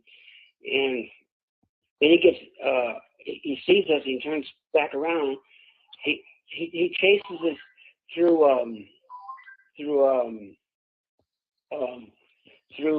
the town in Fort Duchesne, and we go out to the main red light, and he gets beside us, and he's asking us why we were taking pictures and stuff, and all this, and then the light changes. He goes straight, and we go towards Roosevelt, and we figured he's going to turn around and go back, and he gets behind us again, and going into Roosevelt, he's behind us, and I lose him at a red light, and I make a left and come out the other side of town, and there he is again. He keeps following us until I head towards Salt Lake, and once I start heading towards Salt Lake, he turns back around and goes the opposite direction. That's just strange in itself. Yeah, something's going on there, and one of these days I'm going to find out what it is. Well, there's a lot going on. There's a lot of hot spots in the country. It's one of the things we track is hot areas around the United States, not just around the United States, but around the world. We track as many hot spots as we can. We also track to see how busy they are, because we like to do stuff like, let's say we know like the Four Corners area. So we know there's a lot of UFO activity there, but how many abductees live in the Four Corners area? We're kind of curious to see if the correlation of sightings correlate to abduction. You think they have reservation? Wait, say that again. You broke up. You think they have something to do with the reservation? Probably did. I wouldn't doubt it. I mean, it seems to be at least some in their Indian reservations seem to be a draw for ETs, or sometimes for government stuff. A lot of these reservations are really big with lots and lots and lots and lots and lots of land. So lots of places to hide out. Well, it's a good place to hide. I mean, and like for the Grays and stuff like that, there's just lots of places that they like to go. And because, I imagine if you're on a ship all the time, even if there's a mothership up there that's big and huge and has like home, still you might want to feel the ground or see the sky above your head every once in a while, especially if you're like long term stuck on Earth for a long period of time. It might be nice to get out of damn spacecraft every once in a while. What would you think about the CIA releasing that stuff about Area 51? See, well, that CIA... They really didn't say anything, did they? No, they didn't say nothing. They said, okay, they admitted that it exists. Okay, now, we all been knowing it's been existing for how long now? So here we are in 2013. This thing's 60 years old. Yeah. Well, it exists. Well, really? Does it exist? Wow. Only half of America have been looking at it for years. What the hell are you talking about? Hey, I seen a UFO Area 51. What did it look like? That's what Travis got zapped, was Area 51. Arizona, if you look at the map, it's Area 51. Well, yeah, I guess that all of that up there is all... So what even stranger about that? It was in the White Mountains. So we saw UFO in the White Mountains, because we know what happened in the White Mountains somewhere else. And plus, it's called Area 51. That's just kind of weird. That is. That's definitely kind of weird. Well, I know there's been a rumor flying around now that there may have been an agent in the woods the night that had happened. Somebody said it was a CIA agent or NSA or something might have been in the woods the night it happened. And, I hear this rumor from time to time, but I've never been able to substantiate it, I've heard a couple of rumors too, but, I think they're all rumors. Oh, I agree. I mean, it's hard to say. Don't want to get on the bandwagon, Well, yeah, it's hard to say, and unless you're there looking at it, it's just you got to be skeptical. Well, why didn't he come out 37 years ago? Yeah, that's the thing. What would you have been out in the woods for, unless there was something going on there that everybody was aware of? It's just, it's one of them things you got to kind of be like, okay, maybe not. I just, if there would have been an agent in the woods, then that would suggest to me that, okay, not only did ET know y'all were there, but so did they. That this was a pre-organized contact or pickup. And it is weird, because I asked Travis one time if he thought maybe those people at the end might have been humans in like CDC suits or something and not aliens. And it kind of threw him for a loop. Because I guess he had never really thought of it like that, because he describes it as a hangar and stuff, and it sounds like a conventional everyday kind of hangar. It doesn't sound like an ET. Just because there's ET craft parked there don't mean that the hangar itself is ET. So I was curious about that. It's weird. And being where y'all are, and especially now that we're talking about it, I mean, it's a good possibility that there may have been more than one thing going on. I know in the 60s and 70s for sure, our government was trying to find people who may be being contacted so that they could contact those people themselves and try to learn what was going on. But other than that, I have no idea. And it's all speculation, it's sheer speculation. Nobody's seen him. How do you know? Now, if he would have come walking out of the woods while y'all were there, that might have been different. Now, that would have been interesting. I need to go, people. It was nice talking to y'all. And my email is steve.pierce@hotmail.com. STEVE.PIERCE. StevePierce.com. Hey, thank you for having me. And email me, and I'll send you my book, and you can read it. And then I can come back on your show. Oh, yes, I would love to. I would love when I get done tonight. Okay. Oh, sorry. Yeah. But again, so let me know. I'll send it over. I'll email you tonight, and I'll give you my other email where you can send it to. And I'd love to read it. And then I'll definitely get you back on, and we'll talk about that because that sounds like that's going to be quite fascinating too. And Steve, again, man, thanks. It was great having you on tonight. I had a really good time. Well, thank you for having me, and I'll talk to you soon. All right. Thanks again. And tell Thomas I said hi. All right, he's listening. Tell him hi. He's downstairs listening. Hey, Tom, man, we got to have a conference in the South for abductees and contactees. We'll even bring Steve with us. But anyway, hey, so we'll talk to you later, bud. All right, thanks, man. Okay. Well, guys and girls, that was Steve Pierce. He was there in 1975 when Travis Walton was abducted. Not in Snowflake, Arizona, but nearby there. It sounds like it was a very interesting thing. Listening to Steve kind of cracks me up because, when he's talking, you can hear it in his voice. He's talking from like when he was 17, and you could just hear it there. He's like, "Oh yeah, I'm not that," and I don't blame him. I wouldn't want to get out the truck either. I was like, "Take my ass home now, buddy." Drop me off at the nearest corner. I'll walk the rest of the way, and I don't blame him for wanting to get left behind in the woods either, man. But y'all get over there and check out Steve Pierce. It's just type in Steve Pierce or you can type in Steve Pierce, or you can type in Steve Pierce UFO, or you can type in the title of his book, The Whole Nine, and do it along those ways. He's pretty easy to find. I got to say, I looked him up on the internet. It didn't take me much to find him. I'm actually on Yvonne Smith's site right now. I was wanting to take a look and see if they had made any of the videos available or anything. I was gonna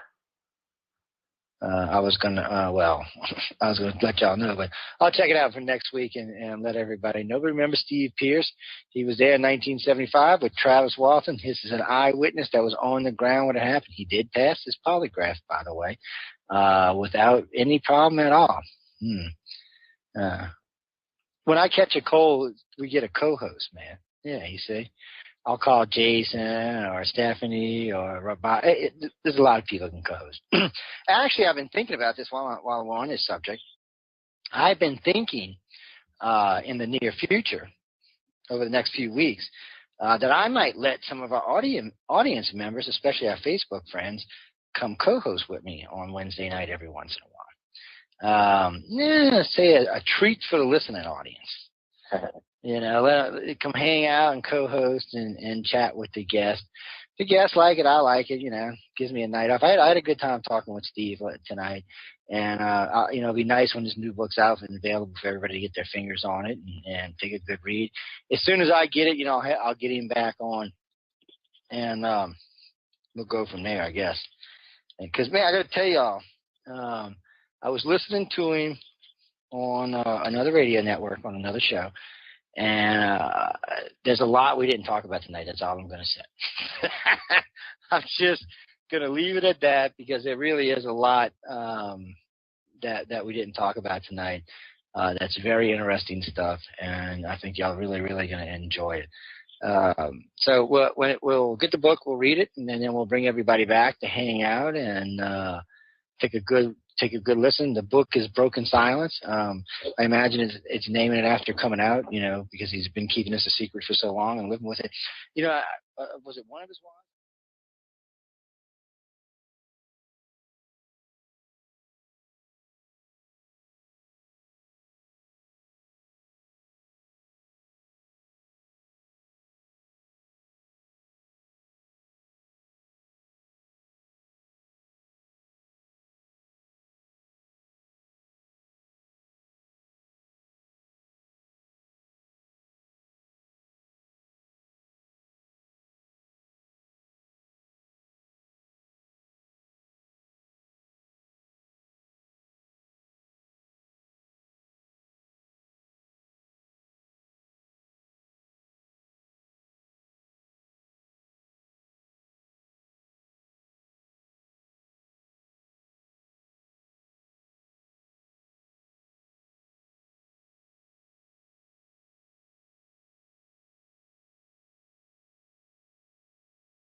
two of his wives, he never bothered even telling them that this had happened. He said she wasn't in the UFO, so he never even bothered telling them that it had happened. So it sounds like he's pretty good at keeping a secret. That's what it sounds like to me.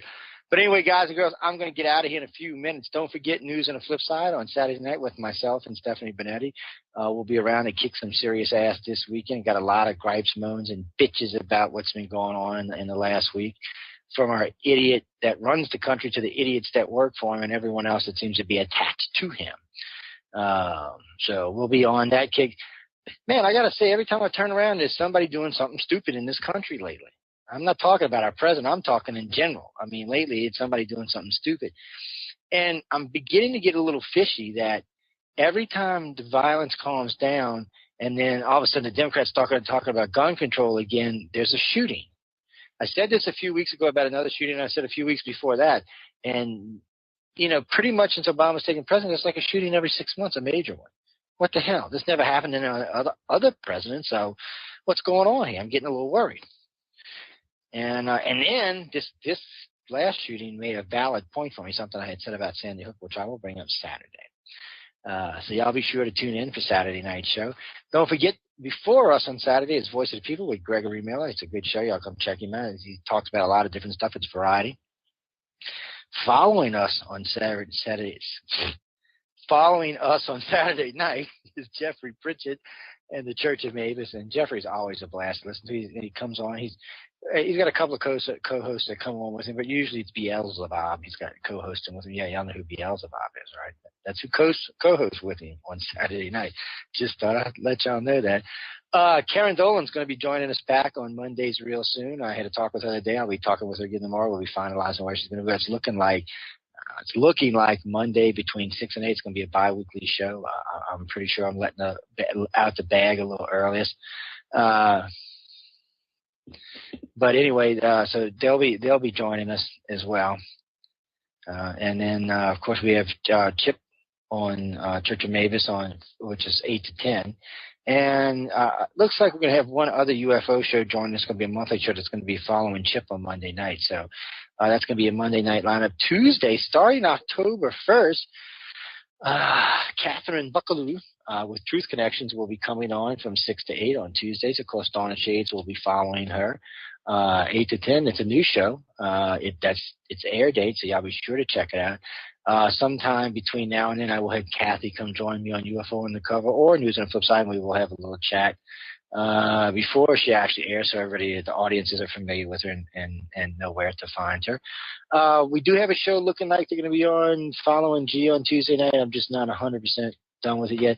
Wednesday night, still me, just me. With Kevin Smith going, Kevin Smith is big shoes to fill, ladies and gentlemen. I don't, for me, putting people in his slots is like honoring him. So it's going to take me a little while to get who's going to be where and who's not. And to that question that just came in, Frank, you can call me on my cell, which is available on the site. And if you want to discuss the Friday night slot, I will be more than happy to discuss it with you. It's a paid slot. It is available, but it is a paid slot. So is the Thursday night slot. That's the 11 to 9, 10 to 12, and 11 to 9 slots. So they're really good slots. One of them has about 700,000 listeners. The other one has about 900. Potential, I should say. So you can get in there and get him in there and do it. And of course, Thursday night we're playing reruns of Whispers right now. Hopefully Jordan and them or my brain is so fried tonight. Hopefully they'll be coming back with Whispers soon, which would be nice. Of course, you've got Second Sight NYC with Christopher George and Victor Furman on following them, and then I don't know who's going to be on that Thursday night slot yet. Then we get your Friday night slot. Of course, you've got Alan Cox, which will be opening up on Fridays now with Understanding Spirit, and they will be followed by Knowledge of Spirit with Alan Cox and Jesse Bravo. Following them, some weeks will be Jason Wilson and Heather Garst with Unabridged Universe, and the other time will be Sasha Christie and Guy Whittle with Citizens Sing. So you got a lot up there. Check it out. Enjoy. We've got a lot of syndicated shows. You can check those out as well. The syndicated shows are not on our archives, but you can go to the Paranormal Radio Network site and click on their banner, and it will take you to their site, and then away you go.